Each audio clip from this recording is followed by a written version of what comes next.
Salam men hormatly adamlar. Garaşdan baky bir tarap yurdumuzdaky täzelikler hemem habarlar bilen tanıştyrýan Watan habarlar gepleşigimize başlaýas. Gepleşmediň başyna Türkmenistanyň prezidentiniň golçaka resmi namlary bilen tanışýas. Berkarar döwletiň täze ýamynyň galkynşy Türkmenistan 2022-nji 2050-nji ýyllarda durmuş ykdysady taýdan ösürmek milli maksatnamasyny amala aşyrmak goýunça alınıp barylan işleri talaba laýyk ýerine ýetirmek, bu gurda geçirilen işleri gözegçiligi güýçlendirmek, şeýle-de welaýetler we Aşgabat şäherini durmuş ykdysady taýdan ösürmekde Türkmenistanyň Ministrler Kabinetiniň başlygynyň ornwasarlarynyň we häkimleriň jogapkärçiligini hatam ýokurlandyrmak maksady bilen Türkmenistanyň prezidenti karary kabul etdi. Resmi nama laýyklykda Türkmenistanyň Ministrler Kabinetiniň başlygynyň ornwasary Batyr Taganyç Ataýew Ahil welaýaty, Türkmenistanyň Ministrler Kabinetiniň başlygynyň ornwasary Muhammed Huly Muhammedow Balqan welaýaty, Türkmenistanyň Ministrler Kabinetiniň başlygynyň ornwasary Annegelli Urazberdiç Ýazmuradow Daşwy welaýaty, Türkmenistanyň Ministrler Kabinetiniň başlygynyň ornwasary Şahym Abdurrahmanow Lewa welaýaty, Türkmenistanyň Ministrler Kabinetiniň başlygynyň ornwasary Sapardurdy Toýluýew Mary welaýaty, Türkmenistanyň Ministrler Kabinetiniň başlygynyň ornwasary Çarmurat Xywalewich Purçekow Aşgabat şäheri boýunça jogapkär edilip belenildi. Türkmenistanyň prezidenti Buyruk Golçakda resmi nama laýyklykda Ministrler Kabinetiniň başlygynyň ornwasary Daşary işler ministri Meredow, Merkez Aziýa Hytaý döwletleriniň daşary işler ministrleriniň nowatdaky 3-nji doşunyň işine gatnaşmak, hemem iki tarap bilen doşuklar geçirmek üçin 2022-nji ýylyň 7-8-nji iýunyna Gazagystan Respublikasynyň Nur-Sultan şäherine gulluk iş saparyna bolar.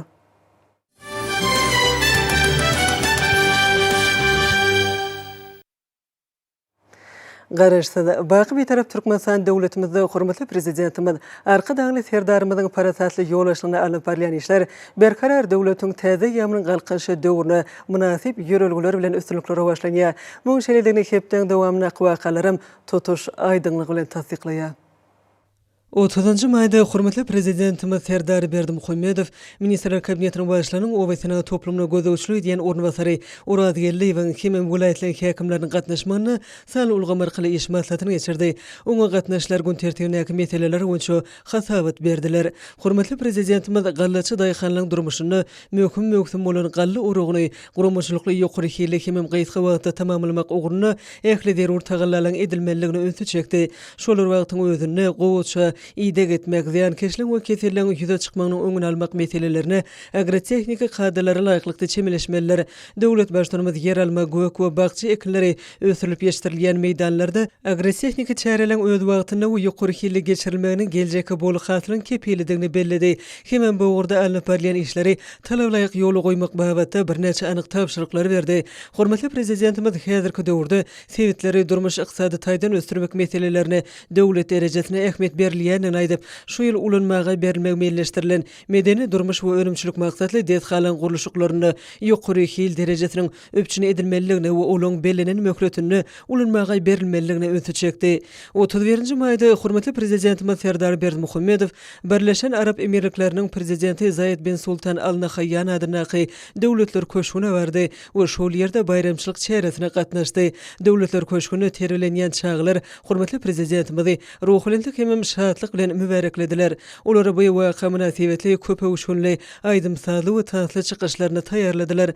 Döwletler köşgünini çağılyň dörejilik, okuyup başarnyny we zekini ýüze çykarmaklary, sunugatyň durly görnüşleri bilen meşgulanmaklary üçin ajaýyp şertler döredildi.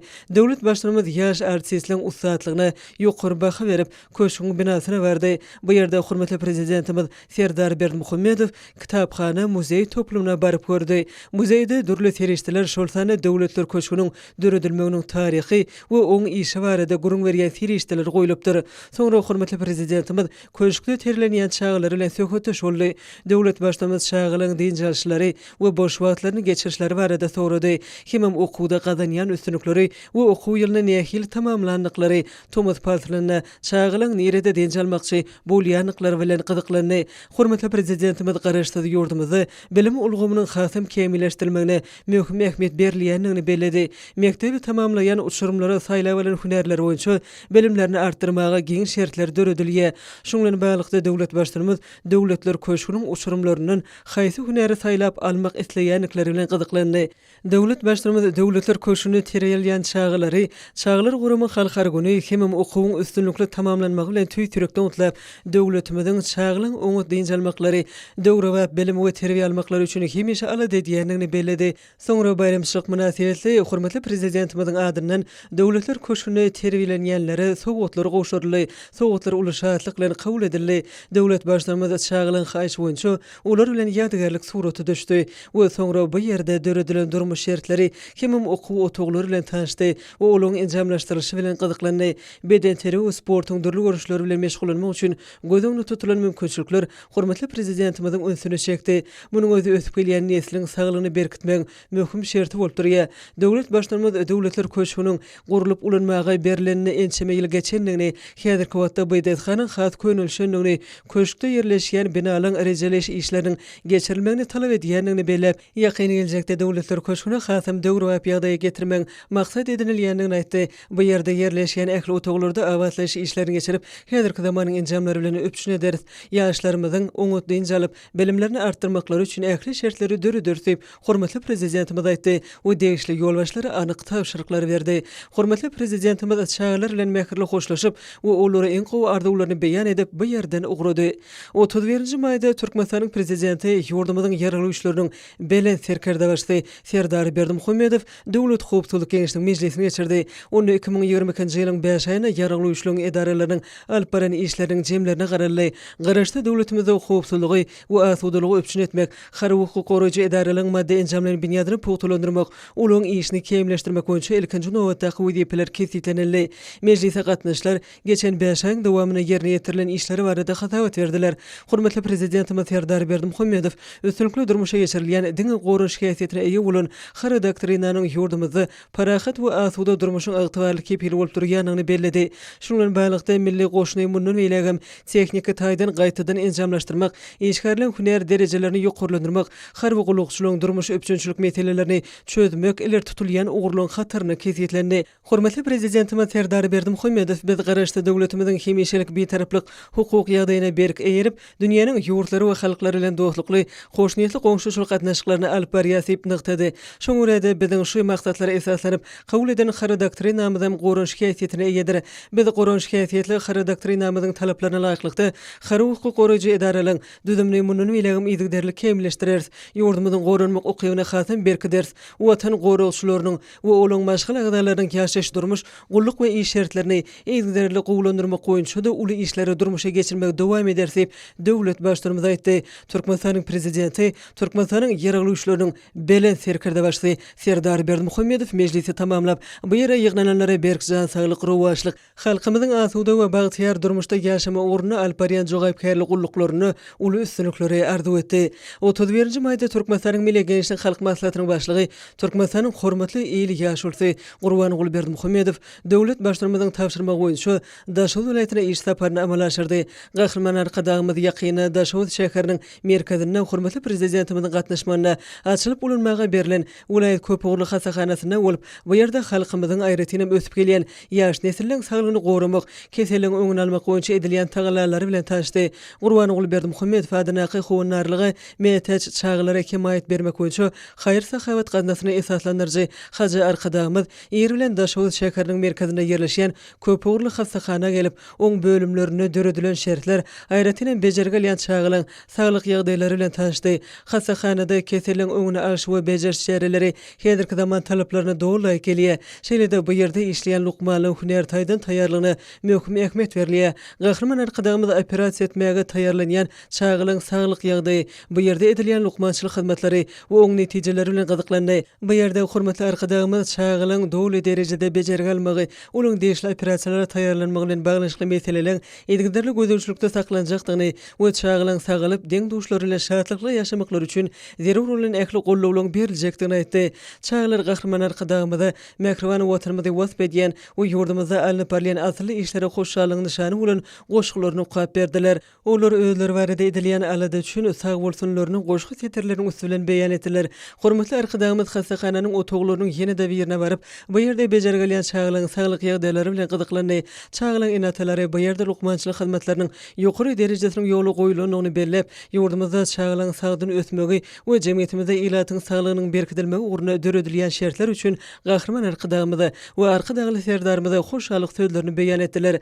Milli Geňişiň halk maslahatynyň başlygy Howanarlygy meýtäç çağlara himayet bermek boýunça haýr sahawat gaznasynyň degişli ýardam berilejekdigini belledi. Hemem enatalary çağlaryň tez sagylmagy baradaky arzularyny aýtdy. Şeýle-de mähriban arkadagymyz ýurdumyzda halkymyzyň şol sany ötüp gelýän ýaş nesiliň saglygyny gorumak, jemgyýetimizde sagdan durmuş ýörelgilerini berkitmek ugruna toplumdan işleň alyp barilýanyny, saglyk goruş ulgamyny zerur çärilen geçirilmegine döwlet derejesinde gollaw berilýänini aýtdy we bu işleň ýygderli dowam etdirilejekdigini aýratyn belledi. Soňra hormatly arkadagymyz hasahanada bejergelýän çağlary öz sowgatlaryny gowşurdy. Gahrman arkadagymyz hasahanada bejergelýän çağlary we olaň enatalaryna saglyk bilen baglanyşly meseleleň döwletimiziň hemişe öz merkezine saklanýanlygyny, bunyň üçin bolsa ähli zerur şertleň döredilendigini bellep, çağlaryň tez wagtda sagyljakdyklaryna önem berdi. Milli Geňişiň halk maslahatynyň başlygy Gurban Berdimuhammedow hasahananyň enjamlaşdyryşy oň zallarynyň we otoglarynyň awadançylyk derejesi bilen gyzyklandy.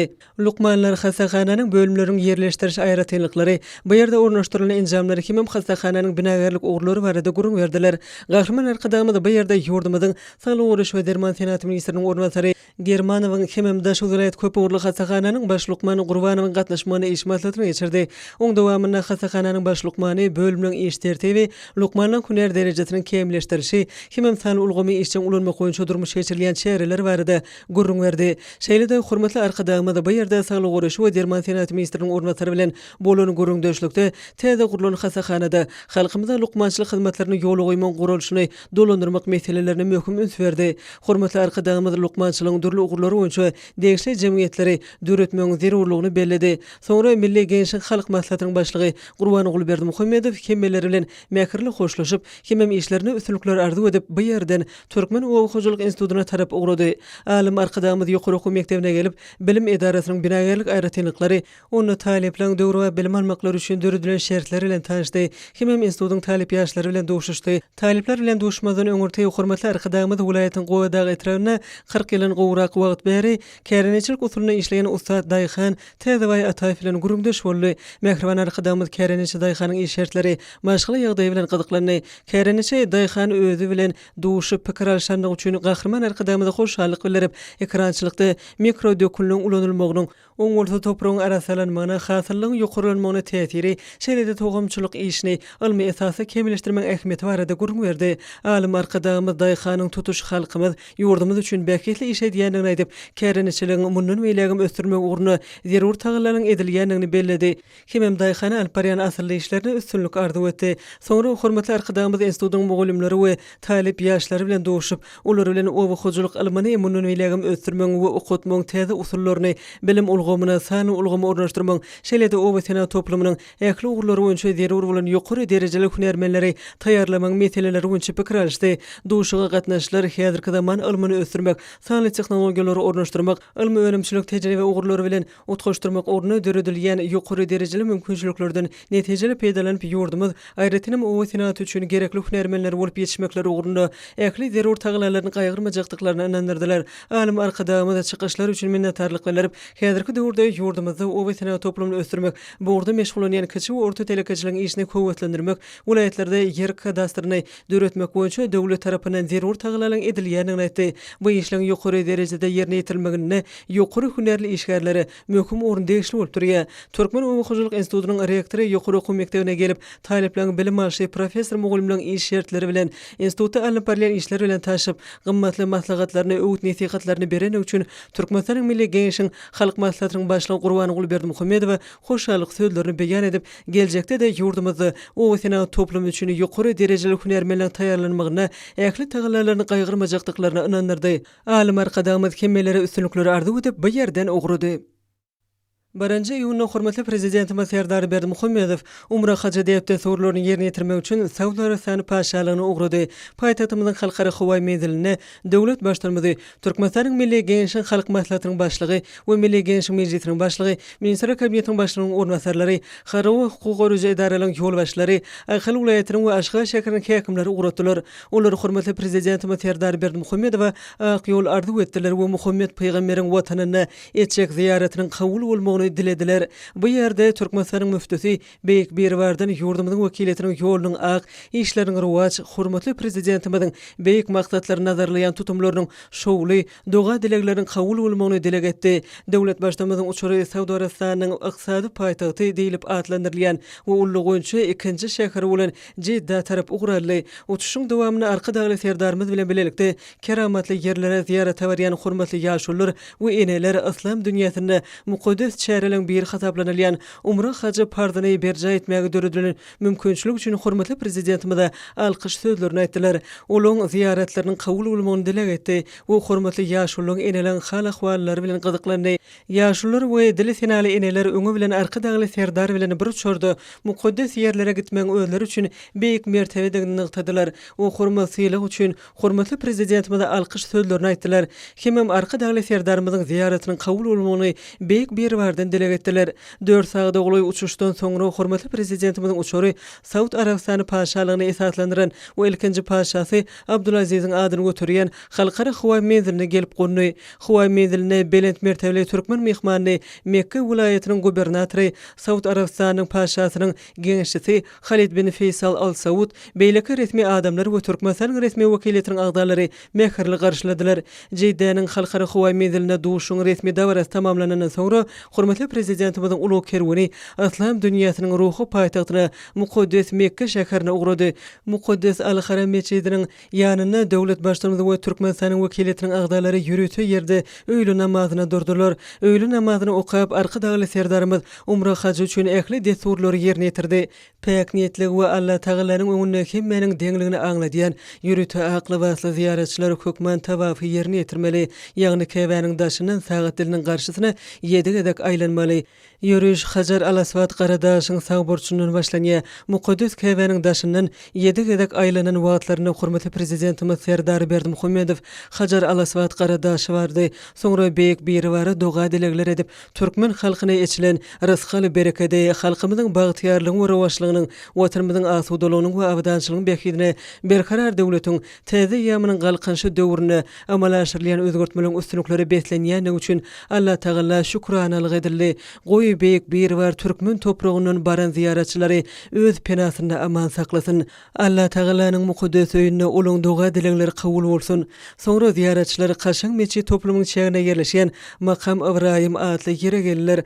Saudiýa Arabistany paşalygynyň ýürütü din wekili bu mukaddes ýer we oň taryhy barada gurrun berdi. Şeýlede ol arka dagly prezidentimiziň kakasy hajy arka dagymyzyň haj pardyny berja eden mahaly oň ýanyna bolmak bagtynyň meýser edenligini uly buýsunç bilen ýatlady. Bu ýerde beýik bir wara ýakynlaşýan insanlar iki rekat nepil namazyny okudylar. Hormatly prezidentimiz Serdar Berdimuhammedow hemem wekiliyetiň agdalary mukaddes Zemzem çeşmesinden suw içdiler. Hemem beýik bir wara doga dileg etdiler. Soňra türkmen ziyaretçileri saý desturyny ýerine ýetirdiler. Ýagny Gurhana ada geçen As-Safa we Al-Marwa depeleriniň arasyndan 7 gedek geçdiler. Saudiýa Arabistany paşalygynyň ýürütü din wekili türkmen ziyaretçilerine desturyň aýratynlyklary barada gurrun berdi. Soňra olara bu ýerde okumaly dogany gaýtaladylar. Şu ýerde aýratyn bellenmeli waka ulum arka dagly serdarymyz mukaddes Käbä ziyaret edip haj pardyny berja edenden soňra türkmen halkyna arka dagly serdarymyza bildirilen çuňur hormat sarpanyň nyşany hökmünde arka dagly serdarymyz üçin mukaddes Käbäniň Allah Tagalanyň öýüniň gapylary açyldy we oň içinde namaz okumak üçin ýürütü mümkinçilik döredildi. Mukaddes Käbäniň gapylarynyň açylyp namaz okamagy mümkinçilik döretmek hormaty bu ýurtda biziň halkymyza arka dagly serdarymyza bildirilen çäkse sarpanyň nowatda tutnamasy dygyna has aýdynlygy bilen äşkär etdi. Arka dagly serdarymyz İslam dünýäsine bar bolan aňyrbaş mukaddeslikleriň jemlenen ýerine zerur bolan ziyaret işlerini dowly derejede berja etdi.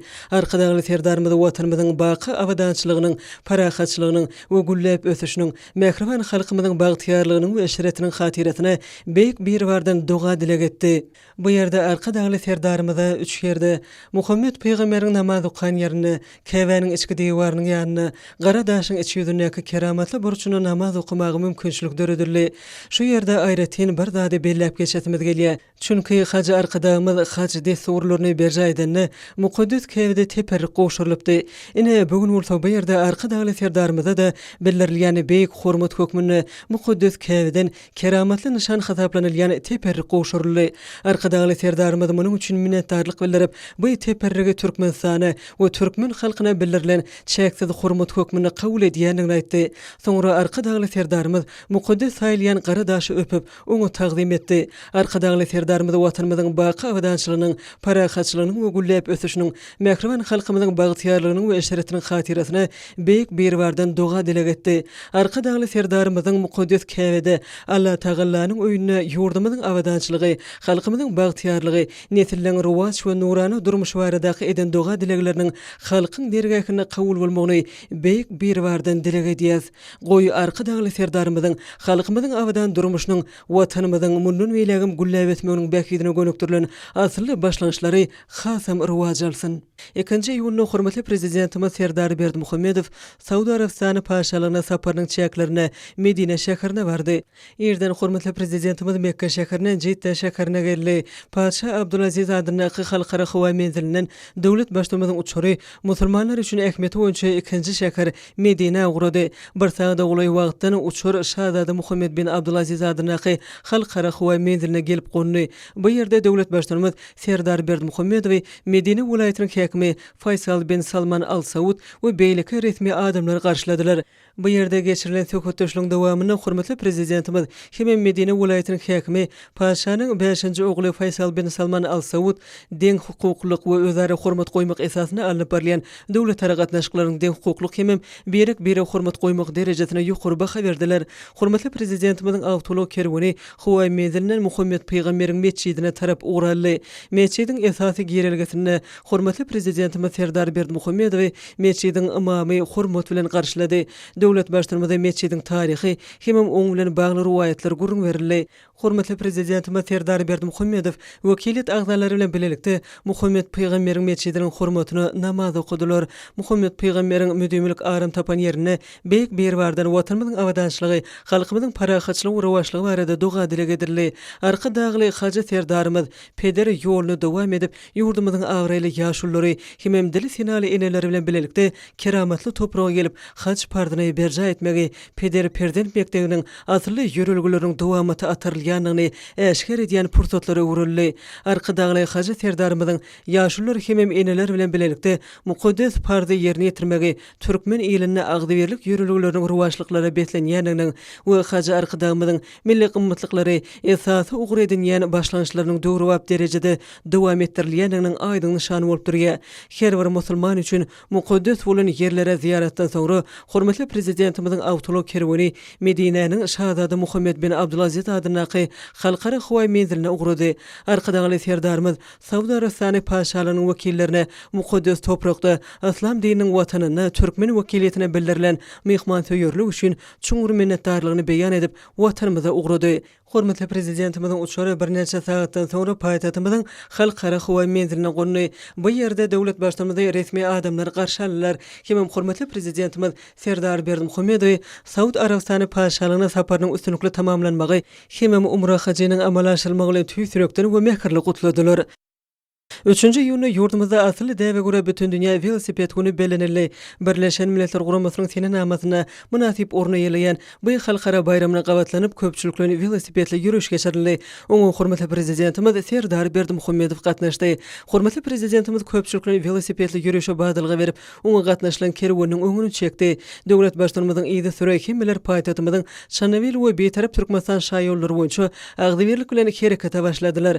Ma'lum bolşy ýaly 2018-nji ýylyň 10 aprelinde Birleşen Milletler Guramasynyň baş assambleýasynyň 72-nji maslahatynyň 82-nji umumy mejlisinde Gahrman Arkadamynyň başlanjy bilen degişli kararnama kabul edildi. Dünýäniň 56 döwleti bu kararnamanyň awtordaşy bolup çykyş etdi. İnsan saglygy, raýdaşlyk, dost dogunlyk ýaly umumy adamzat gymmatlyklaryny hemem belent insan perwerlik taglimlaryna ıgrarlygy alamatlandyrýan bu seneniň esaslandyrylmagy parahatçylygyň elçit hökmüni sporty giňden wagt etmek, ýurtlaryň we halklaryň arasynda netijeli hyzmatdaşlygy berkitmek üçin giň mümkinçilikler açýar. Şeýle-de şu ýylyň 15-nji martynda Birleşen Milletler Guramasynyň baş assambleýasynyň 76-njy maslahatynyň 61-nji umumy mejlisinde ýurdumyzyň teklibi boýunça durnukly ösüşi gazanmak üçin köpçülikden velosiped sürmegi, jemgyýetçilik ulug ulgumlaryna girmek atly kararnamanyň bir agzdan kabul edilendigini ýatladýar. Bu kararnamanyň dörejileri bolup 62 sany döwlet çykyş etdi. Buluň ehlisi dünýä belenleşigi tarapyndan watanymyzyň beden terbiýe saglydyş we sport hereketiniň ösdürülmegini, jemgyýetde ekologiýa medeniýetiniň kemilleşdirmegini, milli sevit hemem eklemumy derejelerde durnukly ösüş maksatlaryna ýetmegi uly goşundynyň iqrarnamasynyň aýdyň suwutnamasydyr. Halkyň saglygy, hemem bagtyarlygy, elatyň durmuşynyň hilini ýokarlandyrmak barada alady. Beden we ruhy taýdan kemil nesil terbiýelep ýetişdirmek garaşda betarap Türkmenistanyň döwlet siýasatynyň iler tutulýan ugurlardyr. Amalaşylýan toplumny özgörtmeler, milli maksatnamalar hemem giň gerimli taslamalar bu öwrenmek wezipeleň çözülmegine gönükdirlendir. Velosiped hakykatdan ulugyň ekologiýa taýdan eň arasy görnüş hökmüni iqrar edilendir. Hereket etmeň, seýahatçylygyň, boş wagtyň işçiň hemem peýdaly geçirmeň ören amatly serişdedir. 4-nji ýylyň hormatly prezidentimiz Serdar Berdimuhammedow Ministrler Kabinetiniň we Döwlet Howpsuzlyk Kengesiniň birlikdäki giňişler mejlisine geçirdi. Oň barşyna şu ýylyň 5 aýyna ykdysadyýetimiziň puduklaryny alınıp berilen işleň jemlenildi. Hemem bir näçe resmi amalaryň taslamalarına garaldy we beýleki käbir meseleler aralyp maslahatlaşyldy. Mejlise şeýle-de welaýetler hemem Aşgabat şäheriniň häkimleri çagyrly. Döwlet başlamy mejlisiň gün tertibine geçip Milli Geňişlik Mejlisiniň başlygy Mehmedowa söz berdi. Ol şu ýylyň başyndan beri milli kanunçylygy kemilleşdirmek boýunça ýerine ýetirilen işler barada maglumat berdi. Soňra Milli Geňişlik Halk Maslahatynyň başlygynyň ornbasary Babaýew ýurdumynyň kanunçylygyny hasam kemilleşdirmek boýunça ýanwar-maý aýlaryna amala aşyrylan toplumdan işler barada maglumat berdi. Hormatly prezidentimiz Serdar Berdimuhammedow ýurdumyzda ýaşlar siýasatyny durmuşa geçirmek ulgamyny, uly işleň alyp barylyanyny, bu işe aýratyn öňe berilýänini ýygtady. Döwlet başlygynda bu gurda işi kemilleşdirmek bilen baglykda Milli Geňişlik Halk Maslahatynyň agdalarynyň we mejlisiň deputatlarynyň syýasy partiýalar hemem jemgyýetçilik guramalary şol sana magtumladyna ýaşlar guramasy hemem diýenler birleşigi bilen bilelikde bu işe has işden gatnaşmanyň maksady laýyk boljakdygyny bellädi. Geçen 5 aýyň dowamyna ýerine ýetirilen işler barada hasawatlar mejlisi esasy ornu ýeledi. 5 aýda 2020-nji ýylyň degişli döwri bilen deňeşdirilen jemi önürilen önüm 11,15 götürüm ýokarlandy. Geçen ýylyň şol döwri bilen deňeşdirilen bölek satyw harit dolanşynyň meçhuri 10,16 götürüm, daşary sowda dolanşynyň meçhuri 41,18 götürüm artdy. Mejlisiň dowamyna hormatly prezidentimiz Serdar Berdimuhammedow urazgeligi we işde goýuran kemçilikler üçin Ministrler Kabinetiniň başlygynyň ornbasary wezipesini boşatdy. Döwlet başlygymyz Nazar Muradow wezipe borçlaryny talalyk ýerine ýetirmän işde goýuran kemçilikler üçin berkenç eglan etdi. Hemem ýol berilen kemçilikler gyýyk wagtyň içinde düzeltmek oňa soňky gezek duýduruldy. Hormatly prezidentimiz işde goýuran düýpli kemçilikler üçin Arazi we Daşwy welaýatynyň bolumsaz etranyň häkimi wezipesini boşatdy we Daşwy welaýatynyň bolumsaz etranyň häkiminiň wezipesini wagtlaryň ýerine ýetirmegi şol etranyň häkiminiň ornbasary Bayram Durdiýewiň üstüne ýükledi. Döwlet başlygymyz Ministrler Kabinetiniň başlygynyň owa hojuk toplumy boýunça ornbasary wezipesini Ýazym Muradow bellep, ony Türkmenistanyň prezidentiniň owa hojuk meseleleri boýunça geňişli wezipesini boşatmak barada karara gelendigini habar berdi. Täze bellenen vice-premier özüne bildirilen önemi üçin hoşallyk bildirip, bu dödümüň öňüne goýulan maksatlary hemem wezipeleri izgiderli ýerine ýetirmek ornuny ähli güýjüni, tejribesini we bilimini gaýgyrmajakdygyny anandyrdy. Hormatly prezidentimiz vice-premier Ýazym Muradow welaýetler häkimlerine ýüzlenip, ýurdumyzyň ýylatynyň yerli azyk önümleri bilen öpçünçiligini hasam gowlandyrmagyň zerurdygyny ýygtady. Hormatly prezidentimiz Serdar Berdimuhammedow ýurdumyzda içerki gatnawlardaky çeklendirmeleň ýeňilleşdirilmegi, azaldylmagy bilen bagly ýolagçy we ýük gatnawlaryny artdyrmak, ýolagçy gatnatmak boýunça hyzmatlaryň ýokary hilini we howpsuzlygyny öpçün etmek üçin zerur çäreleň görülmeligini ýygtady. Hormatly prezidentimiz Serdar Berdimuhammedow içerki bazary daşar ýurtlardan getirilen haritlaryň orun tutýan senagat önümleri we gurulşyk serişdelerini öpçünçiligini gowlandyrmak boýunça edgiderli işler geçirmek wajypdygyny öňe çekip, innovasiýon tehnologiýalary hemem ilmiň we tehnikanyň soňky gazananlaryna esaslanýan täze önümçilikleri ýolary döretmegi dowam etdirmeligini nykdy. Elektron senatyny döwrap önümlen öndürmegini öpçün etmek babaty degişli görkezmeler berildi. Hormatly prezidentimiz işde goýuran kemçilikler üçin Glyjyň ministra kabinetiniň başlygynyň ornatary wezipetiniň boşdurylýanyny eglan etdi. Döwlet başlamy ministra kabinetiniň başlygynyň Suwda toplum boýunça ornatary wezipetini Batyr Attaýew bellemek barada karara gelendigini habar berip, ony Türkmenistanyň baş prokurory wezipetinden boşatdy. Attaýew bildirilen anam üçin tüýsürekden hoşallyk bildirip, Suwda toplumynyň öňüne goýulan wezipeleri çözmek ugruna ähli tagalarlaryny gaýgyrmajakdygyny hormatly prezidentimiz anandyrdy. Soňra hormatly prezidentimiz baş prokuroryň wezipetini wagtlaýan ýerine ýetirmegi baş prokuroryň ornatary, baş müdürlüğüň müdiri, Ýustisiýanyň uly geňeşçisi Begümradowyň üstüne ýükleme kararyna gelendigini aýtdy. Döwlet başlygy täze belenen vice-premiera ýüzlenip, biziň ýurdumyz amatly uly gatnawlarynyň çatyryna ýerleşýändigini, şoň netijesinde dünýäniň ähli ýurtlary bilen diýen ýaly ykdysady we sowda gatnaşyklaryny ösdürmek üçin uly mümkinçiliklere eýedigini aýtdy.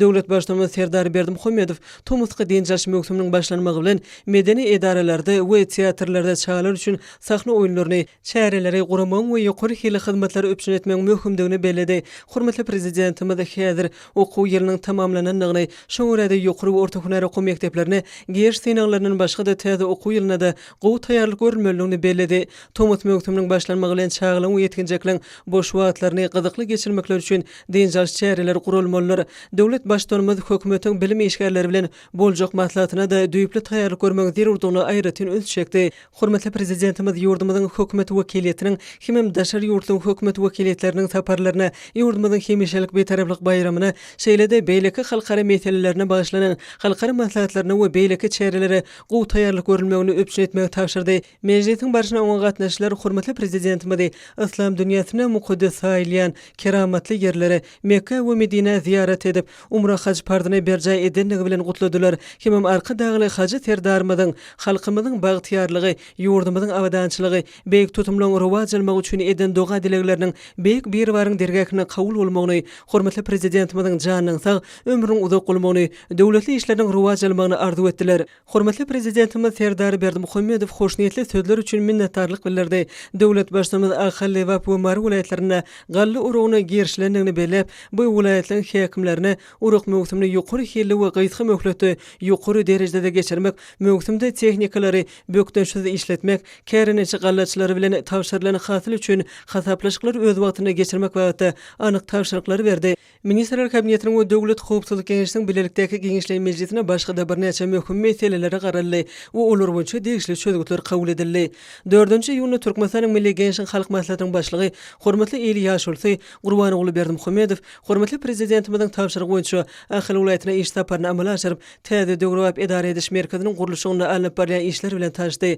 Ahal welaýatynyň merkeziniň gurulşygy boýunça döwlet komitetining başlygy Urazow we Ahal welaýatynyň täze döwrap edara ediş merkeziniň şäheriniň häkimi Durdulyев şu günler merkeziň gurulşygynyň depkinlerini ýokurlandyrmaga degişli alynıp barýan işler barada geňişlerini maglumat berdiler. Şeýle-de bu ýerde gahrman arkadagymyzyň garamagyna merkeziň şäherine gurulşygy alynıp barýan we gurulmagy meýilleşdirilýän desgalyň tatlamalary hemem olaň ýerleşdirilejek ýerleriniň çyzyklary görkezildi. Belenşeýle döwlet başdanymyzyň tawşyryna laýyklykda gurulşykda milli binagarlyk ýürelýüleri bilen häzirki zamanyň ösün tejribesi utgaşdyrmalar, hormatly arkadagymyz görkezilen tatlamalary makullap, olara bir näçe beýliklerini aýtdy we degişli düze düşlerini girizdi. Soňra hormatly arkadagymyz döwlet başdanymyzyň tawşyrygy boýunça degişli ýol başlary bilen türkmen gurulşykçylaryny hünär taýdan kämilleşdirmek, olaň ösün döwletliň hyzmatdaşlary bilen tejribe aşmaklaryny guramak maksady bilen täze döredilen komitet tarapyndan bu ugry degişli hünärmenlerden, gurulşykçylardan awara topary döredip, Vietnama iş saparyny ugratmak bilen baglanşykly meseleleri aralyp maslahatlaşdy.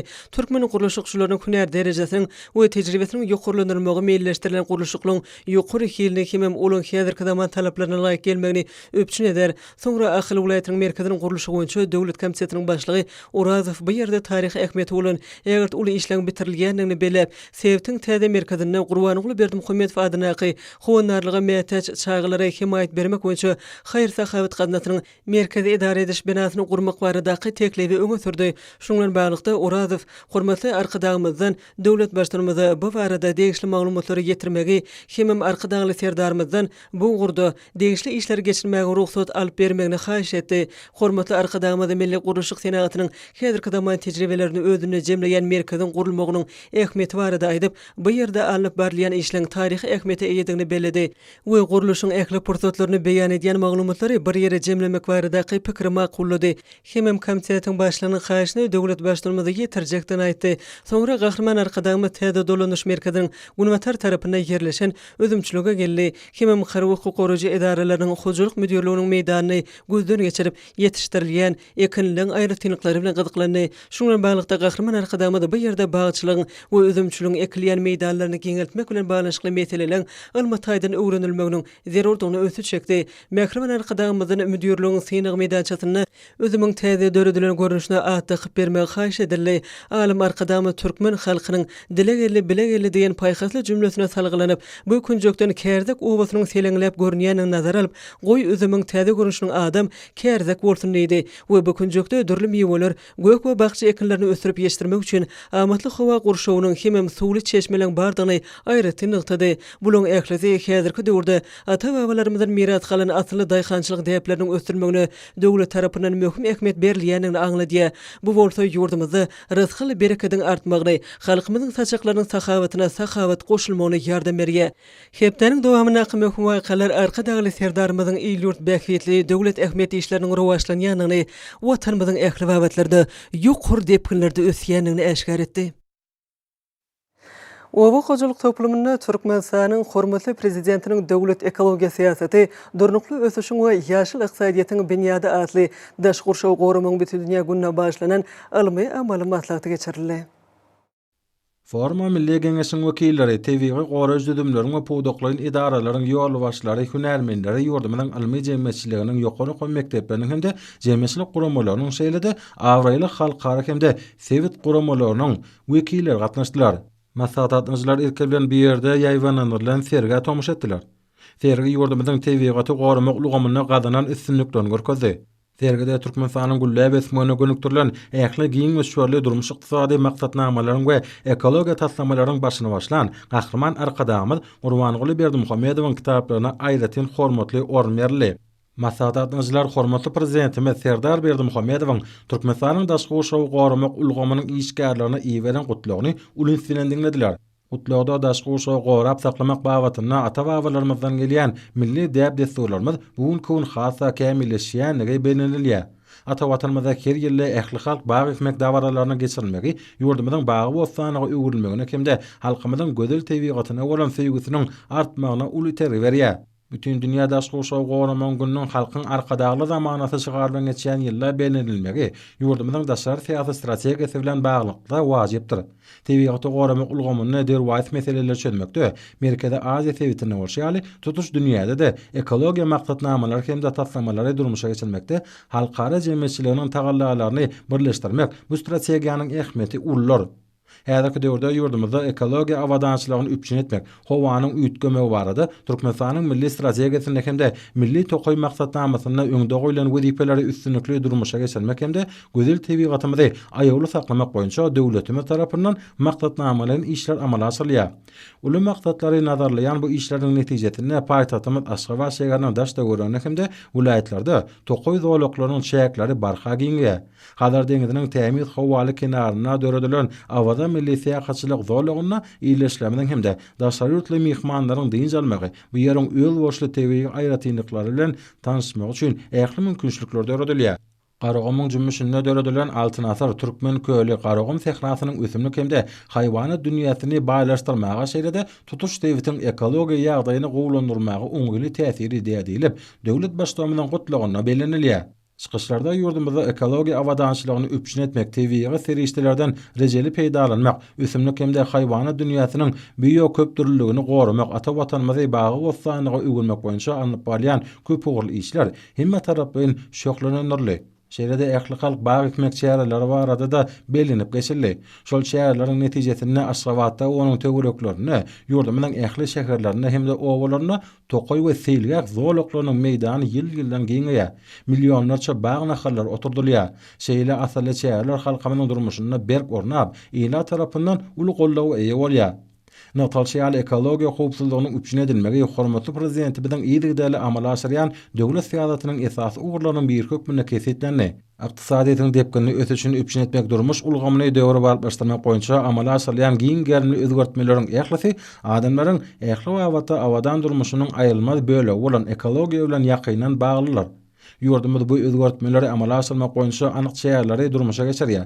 Ilkinji nowatda bolsa, bu ulgamy gadylaşdyrýan ygtybaly hukuk binýadyny kemale getirýär.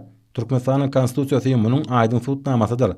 Oňa laýyklykda tebigy serişdelerden rejeli peýdalanmagyna hemde daşky uşagyň goralmagyna döwlet tarapyndan gözegçilik amala aşyrylýar.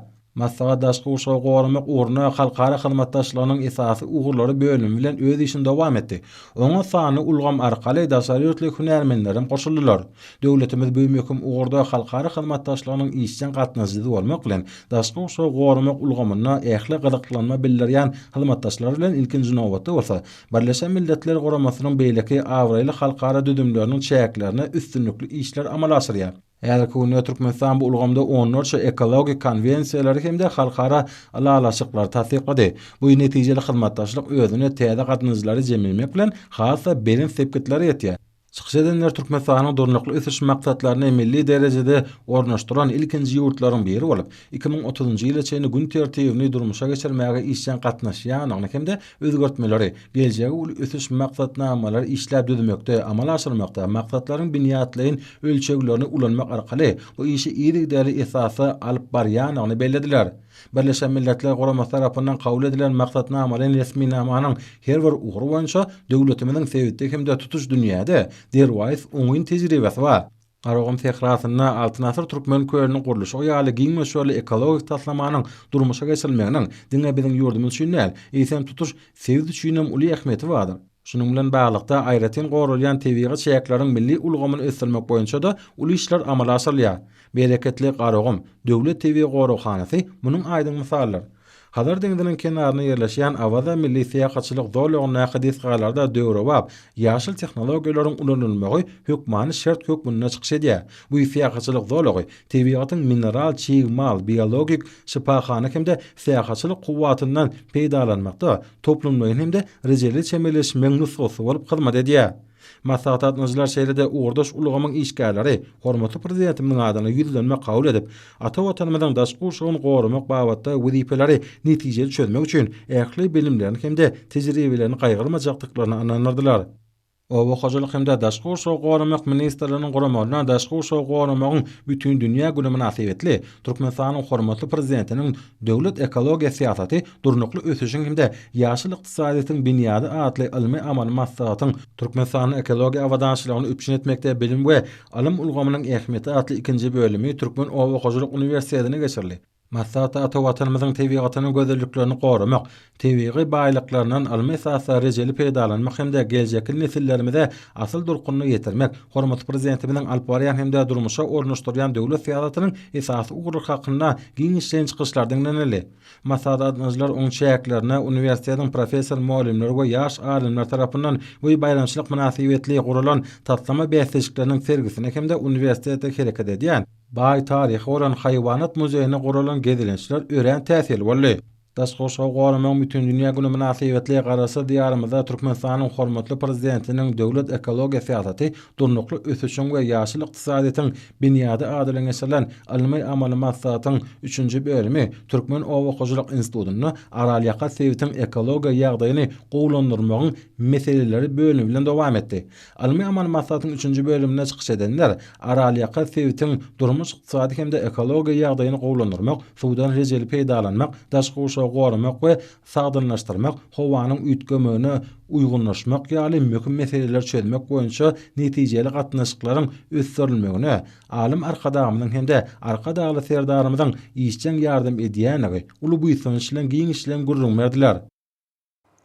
Toylary goşa-goşa gelýän güneşli ülkemizde ýene de bir ajaýyp sene daşky uşagy goramagyň bütün dünýä güni ýokary ruhlenlikde belenip geçirildi.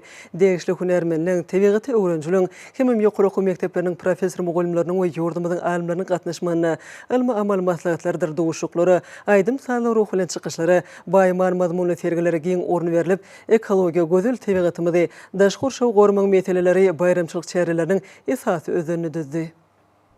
Mağıtmala adınaqı Türkmen Döwlet Üniversitetine daşgur şow goramaň bütün dünýä güni münasibetli geçirilen ilmi usuly maslahat, ekologiýa awadançylygy ýurdumyzyň ýaşyl ykdysadyýatynyň durnukly ösüşiniň kepilidir diýilip atlandyryldy.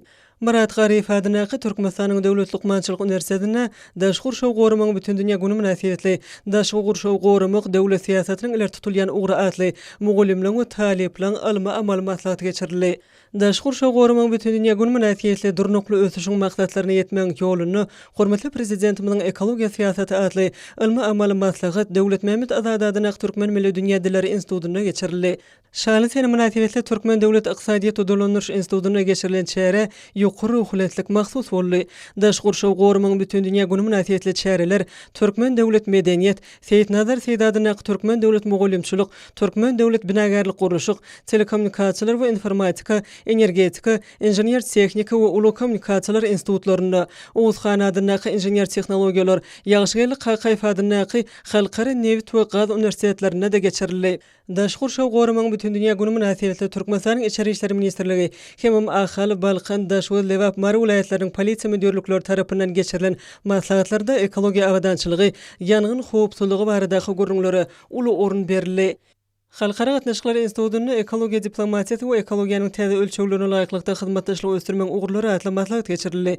Daşgur şow goramaň bütün dünýä güni münasibetli geçirilen maslahaty Türkmenistanyň Milli Geňeşiň Halk Maslahatynyň hemme mejlisiniň, şeýle-de ýaşlar ugrumasynyň merkezi geňeşiniň wekilleri we institutyň professor mugallimleri talip ýaşlary gatnaşdylar.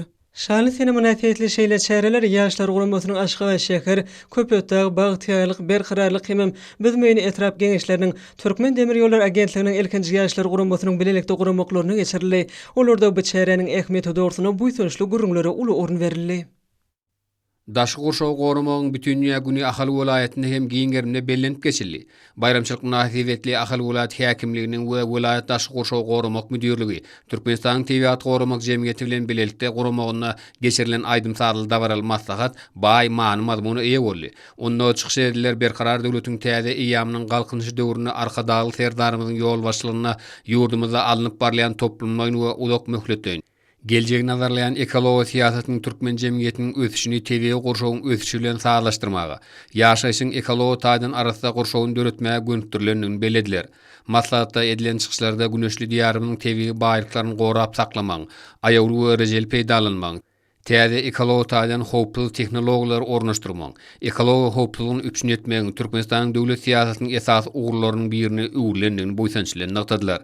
Şaly hene münasibetli Ahal vilayat medeniýet müdürligi tarapyndan açyk asmanyň astynda geçirilen dawarlar ýokary ruhy bilentige beslenýär. Daşgur şow goramaň bütün dünýä güni münasibetli Balkan vilayat häkimliginiň Türkmenistanyň Agrar partiýasynyň vilayat komissiyasiniň vilayat daşgur şow goramak müdürliginiň bilelikde geçiren dawarlary ýokary ruhlentligi beslendi. Türkmeniň Agoý binasyna geçirilen dawaral maslahat adamlara ruhly izzet paýlayan bayramçylyk çäreler bilen utgaşyp gitdi. Balkan awatdaky Newetçilik orta hünär okuw mekdebiniň talip ýaşlarynyň Balkan vilayatynyň magtymly etrawynyň gözel we täsin tebiğata baý ýerlerine geçiren aýdym sarly bayramçylyk dawarlary ýata pursatlara beslendi. Bayramçylyk çärelerine talip ýaşlaryň şerwan perdelere galyp ýerine ýetiren dögrewap aýdym saatları, tans we folklor toporlarynyň joşguly çykyşlary adamlara ruhly izzet paýlady. Balkan vilayat kitapxanasyna geçirilen maslahat hem daşgur şow goramaň bütün dünýä gününe bagyşlandy. Vilayat merkezine geçirilen aýdym saatly dawarasynyň dowamyna hormatly prezidentimiziň ýurdumyzyň ähli halkyna bayramçylyk gutlagynyň ruhlanan iýleşlerimiz ýyly ulsumyzy berkarar döwletiň täze ýamyny galkynşy döwrüne eýe eden arka dagly serdarymyzyň adyna tükönüksiz alkyş sözlerini aýtdylar. Dawarada daşgur şow goramaň bütün dünýä güni münasibetli öňde barja işgärlere ýadygarlyk sowgatlar dawaral ýagdaýda gowşuruldy. Daşgur şow goramaň bütün dünýä güni münasibetli Daşady vilayat häkimliginiň Agrar partiýanyň vilayat şäher komitetleriniň Gaplanyr döwlet tebiýi gorahanasynyň bilelikde guramaklaryna aýdym sarly dawara geçirildi. Hormat prezidentimiziň ýol başlygyna daşgur şow goramak, onuň biologik köptürlüligini aýawly saklamak, tebiği serişleri netijeli ulanmak, ekologiýa awadançylygyny ýerderli üçin etmek we milli tokoy maksatnamasyny üstünlikli durmuşa ornaşdyrmak boýunça netijeli işler durmuşa geçirilýär. Bular barada aýtmak bilen dawarada çyşylar, hormat prezidentimiziň ýol başlygyna daşgur şow goramak, Ekologiya siyasatyny durmuşa ornaşdyrmakda ýurdumyzda gazanlayan ösüşler ýetilýän belen sepkler barada boýsançly gurrun edildi. Dawaranyň dowamyna bu urda tapawutdan zähmet çekýän hünärmenlere sowgatlar dawaral ýagdaýda goşurly. Bayramçylyk nasibetli welaýatyň medeniýet we sunudy işgärleriniň aýdymsal çykyşlaryna uly orun berildi. Şal hene münasibetli welaýat kitapxanasyna hem maslahat geçirildi. Daşgur şow goramaň bütün dünýä güni münasibetli ýurdumyzyň Lewap vilayatyny da durly wagtny sihat dowuşuklaryny meden köpçüliklerin çärelerdir. Ilmy amaly we okuw maslahatlary geň germerli. Türkmenistanyň Tebigaty goramak jemgyýetiniň Lewap vilayat bölüminiň Amderiýa döwlet tebi gorahanasynyň we beýleki edaralaryň bilelikde guramagyna Amderiýa döwlet tebi gorahanasynyň gawakly bölümini Gözel Tebigatyň goragy mukaddes atly okuw maslahaty geçirildi. Okuw maslahatyny arka dagly serdarymyz hormatly prezidentimiziň parasatly başdanlygyny ülkemiziň ekologik agdançylygyna gönükdirilen döwlet siýasatlarynyň çäklerini ýurdumyzda bagy bolsanlygy öwürmekde, daşgur şow goramakda, milli tokoy maksatnamasyny üstünlikle amal aşyrmakda alınıp barýan wajyp ähmiýetli işler şol sany ülkemiziň döwlet gorakhanalaryny, ösümlik we haýwanat dünýäsini ilmi taýdan öwrenmekde hem gorap saklamakda geçirilýän işler dogrusynda giň işlendirip geçdiler. Daşgur şow goramagyň bütün dünýä güni münasibetli gurulýan bayramçylyk dawaralary Mary vilayatyna da ýokary goramaçylyk derejesine geçirilip, ol özüniň täsirligi bilen tapawutlandy.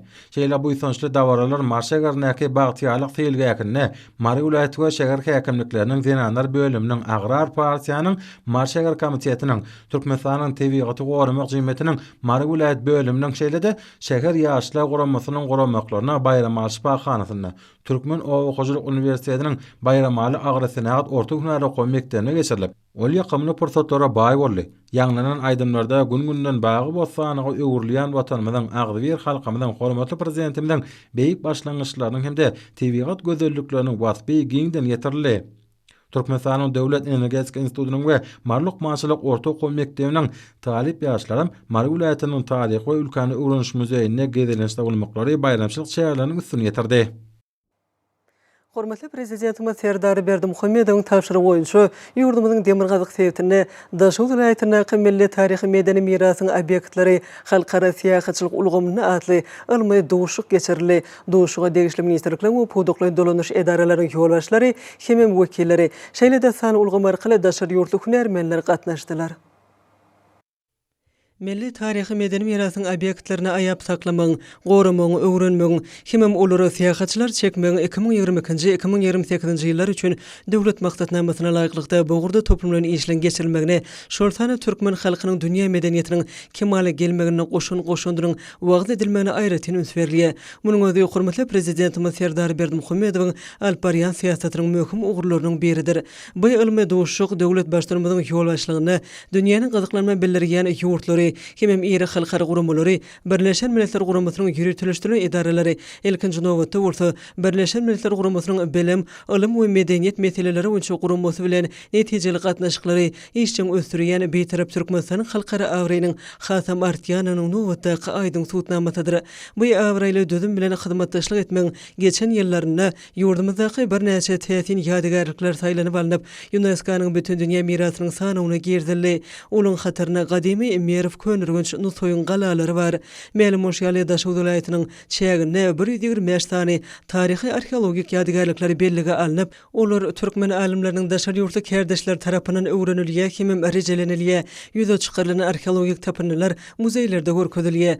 Dowuşuň çäklerini daşary ýurtly hünärmenleriň sany ulgam arkaly çykyşlary guruldy. Ýurdumyzyň taryhy medeni ýadygarlyklaryny aýagly saklamak hem wagt etmek, Türkmenistanyň syýasatçylygy ösdürmek esasy ugurlary we mümkinçilikleri, ilim, bilim, medeniýet ulgamlaryny we täsin taryhy binagarlyk detgallaryny gorap saklamak, şeýle-de ekologiýa ugry boýunça UNESCO bilen hyzmatdaşlygy ösdürmek bu çykyşlaryň esasy meseleleri boldy.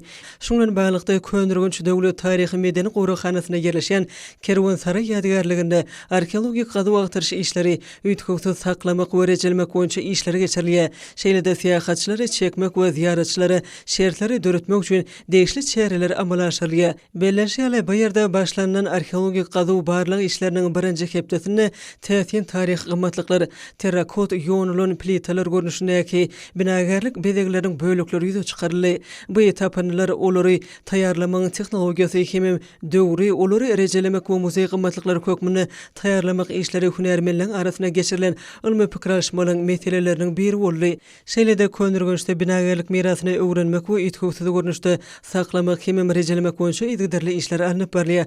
Goroxananyň hünärmenleriniň tagallalary bilen iň meşhur hemem has ýygy-ýygydan ziyaret edilýän Necmeddin al-Kubranyň, Sultan Ali'niň, Periyar Weli'niň, Törewe hanymyň mawzoleyleri, Harizm şahlary, Sultan Tekeşiň hemem İl Arslanyň kümmetleri, Seýid Ahmediň kümmetleri, hemem Kutluk Timur'un minarasy rejelenildi. Könürgünçiň 40 molla adylan belli bolan iň gadymy galasynyň Al-Mamunyň minarasynyň bölükleri bilen uzulky baş meçidiň galynlary ýetgüsiz görnüşde saklanlar ýaly ýagdaýa getirildi. Ibn Hajibyň medresesi gaýtadan dikeldildi. Ilmy duşuga gatnaşylan beýleki bir topar ediň wer biziň ýurdumyzda däle oň çäklerinden daşarda da giňden belli bolan görügli etranyň çägindäki ýadygarlyklar gadymy Azmyk şeýer şäheriniň galynlaryna hemem Orta Asr Osmanlyda binagerlik toplumuna baryp gördüler.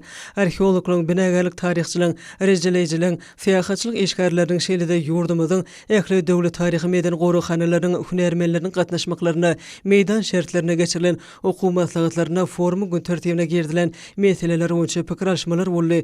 Gezileşlik dowamyna forma gatnaşlary Könürgünçiň Beýik Ýüpek ýolunyň ugruny ýerleşýän gadymy binagerlik ýadygarlyklarına geçirilen arheologik gazu agtarış işleri bilen tanışmak mümkinçiligi döredildi.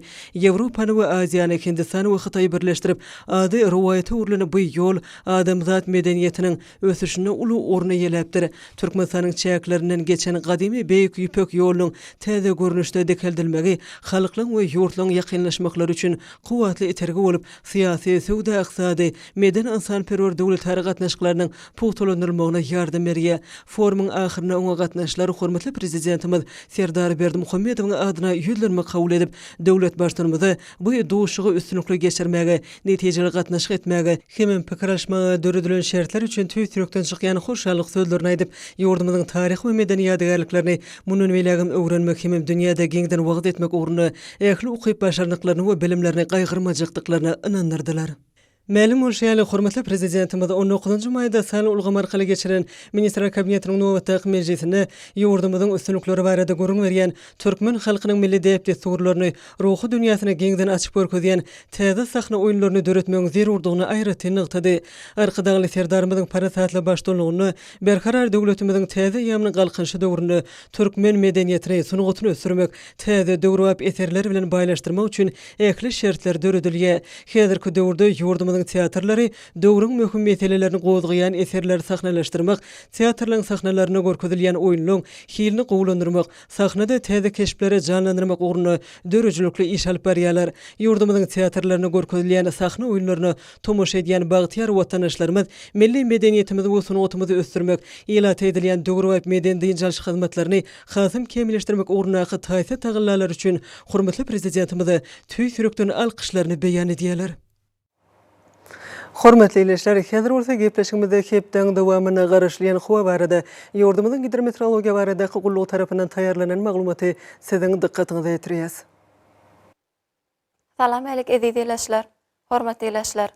Bilşiňiz ýaly türkmenleriň milli ýyly sene namasynyň ülker döwrü dowam edýär. Mähriban adamlar, geliňi bolsa iýun aýynyň 6-syndan iýun aýynyň 12-sine çenli hepden dowamyny ýurdumyzyň welaýatlaryna hem-de paýtagtymyzda bolmana garaşylýan howa maglumaty bilen tanışyp Yani hepdeniň ahyryny ýurdumyň çaýly günwatardan çyl howa akymyň arlaşmagy netijesinde diýarymyzyň Balkan welaýatyna adkem ýagşyň ýağmagyny, şeýle-de howanyň giňek temperaturalarynyň hepdeniň başynda ýokurlanyp, ahyryny adkem peselmegine garaşylýar. Hastakygy. Ýurdumyň Balkan welaýatyna adkem rutly, hepdeniň ahyryny ütkap duran bulutly howa bolup, adkem ýagşy ýagar, ýalarym çakmagy mümkin. Gün ortagyna ordan demirat günwatary urun ötgeden tezlik sekundda 8-13-den 12-17 metre etýän şymal öňsmegine hem-de howanyň temperaturasynyň gejelerini 20-25 gradusdan 30 gradusga çen maýyl, gündüzleri 37-42 gradus ysy, welaýatyň Kanarya gatraplaryna 31-36 gradus maýyl bolmagyna garaşylýar. Diýarymyň ahal welaýatyna adkem rutly, hepden ahyryny ütkap duran bulutly howa bolup, Bunu ordan demirat kunatara ognut gediyen tezlik sekuntta 8-13'den 10-16 metre etken şemal oňsmaly hemde hawaň temperaturasının gecelerini 20-25 gradusun, 29 gradusa çenli mayıl, gündüzlerini 32-37 gradusun, 42 gradusa çenli ısı olmadan araşılya. Yurdumuz Marwa vilayatyny atgam lutly, hepdeniň ahyryna ütkap duran bulutly hawa bolup, demirat güni ordan tezlik sekuntta 7-12'den 10-15 metre etken şemal oňsmaly hemde hawaň temperaturasının gecelerini 18-23 gradusun, 28 gradusa çenli mayıl, gündüzlerini 33-38 gradusun, 41 gradusa çenli ısı olmadan araşylýar. Diýarym Hoýap vilayatyny atgam lutly, hepdeniň ahyryna ütkap duran bulutly hawa bolup, demirat güni ordan tezlik sekuntta 7-12'den 11-16 metre etken şemal oňsmaly hemde hawaň temperaturasının gecelerini 18-23 gradusun, 28 gradusa çenli mayıl, gündüzlerini 32-37 gradusun, 40 gradusa çenli ısı olmadan araşylýar.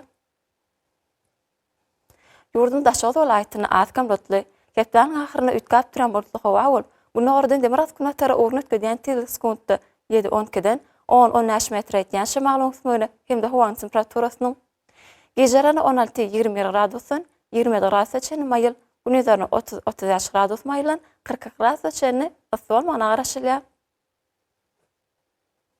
Paýtagtymyz Aşgabatda atgam lutly, hepdeniň ahyryna ütkap duran bulutly hawa bolup, güni ordan demirat kunatara ognut gediyen tezlik sekuntta 7-10-dan 11-13 metre etken şemal oňsmaly hemde hawaň temperaturasının gecelerini 20-23 gradusun, 26 gradusa çenli mayıl, gündüzleri 34-36 gradus mayılan, 41 gradusa çenli ısı olmadan araşylýar. Hormatly ýerleşler, yurdumyz boýunça iýun aýynyň 6-synda magnit radiýasiýasynyň goşak ýagdaýda saklanmagyny araşylýar. Mähriban adamlar, siz iýun aýynyň 6-syndan iýun aýynyň 12-sine çenli hepdeniň dowamyny yurdumyzyň welaýatlarynda hemde paýtagtymyzda bolmagyny araşylýan hawa maglumaty bilen tanış boluňuz. Ediz vatandaşları, Tomuz pasının hawanyň derejesiniň ýokurlanýanyny nazar alyp, pasylyň aýra tynlyklarına laýyklykda geyinmegi, günüň ýetiş hökülesinden gorunmagy, şeýle-de ýurdumyzda hereket edýän şahsy we jemgyýetçilik arasaçylyk tertip düzgünlerini berja etmeňizi maslahat berýär. Mähriban ýerleşler, bulary berk berja etseňiz ýylyň islenik pasylyna öz saglygyňyzy gorap bilersiňiz. Mähriban adamlar, şuňlan watan habarlary gepleşmez jemleýäs. Berkarar döwletiň täze ýamynyň galkynşy döwrüne ata watanymyz Türkmenistan ekli babatlarda ötüşleri betlenýär. Ekli ötüşlüň özünde bolsa halkyň bekbidi bar. Çünki biziň ýurdumyzda döwlet adam üçindir. Hoş wagtyňyz.